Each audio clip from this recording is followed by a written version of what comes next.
Programang ito ay rated SPG. Striktong patnubay at gabay ng magulang ang kailangan. Maaaring may masiselang tema, lengguwahe, karahasan, sexual, horror o droga na hindi angkop sa mga bata.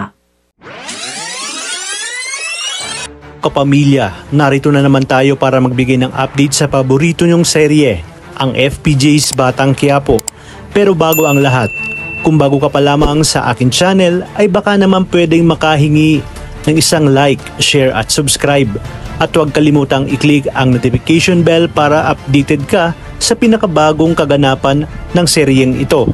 At para naman sa mga masugid nating subscribers at manonood, maraming salamat sa inyong walang salang pagsuporta at pagtangkilik sa aking munting channel.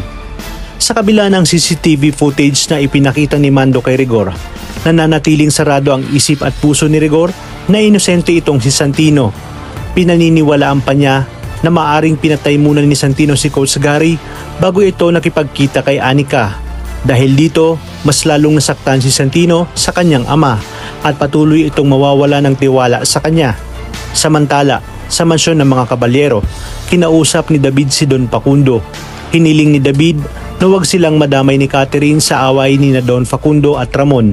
Ngunit nagtanong si Don Facundo kung pananakot ba ang sinabi ni David at kung may balak itong saktan si Catherine. Balik naman tayo sa presinto kung saan dinalaw muli ni Anika si Santino at sinabi niya kay Santino nakakausapin niya ang investigador dahil nasa kanya na ang CCTV footage na magpapatunay na walang sala si Santino sa crime scene na mangyari ang krimen. Inilabas din ni Mando ang footage kay Rigor. Umaasang makikinig ito bilang isang ama pero talagang matigas ang puso ni Rigor.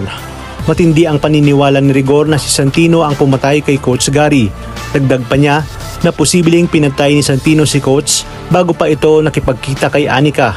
Dahil dito hindi na napigilan ni Mando ang sarili at sinabing masyadong matigas ang puso ni Rigor sa kanyang anak.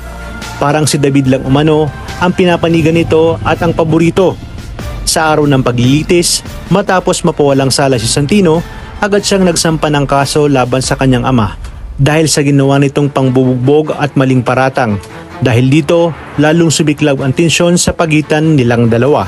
Samantala, malalaman na ni Tanggol ang sitwasyon ng kanyang kapatid na si Santino at sinabi niya sa kanyang sarili na gagawin niya ang lahat para mailabas si Santino at protektahan ito mula sa kanilang amang si Rigor.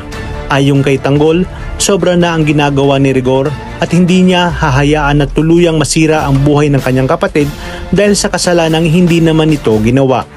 Napakabigat ang mga kaganapan kapamilya. Sa inyong palagay, ano kaya ang magiging hakbang ni Tanggol para protektahan si Santino labang kay Rigor? At may pag-asa pa kaya magkaayos ang pamilya ni Rigor? Iyan ang mga dapat nating abangan sa mga susunod na episodes ng FPJ's Batang Quiapo. Kaya huwag kalimutang mag-subscribe sa akin channel para sa mga susunod na updates. Maraming salamat sa inyong panonood at pagpalaing tayong lahat, kapamilya.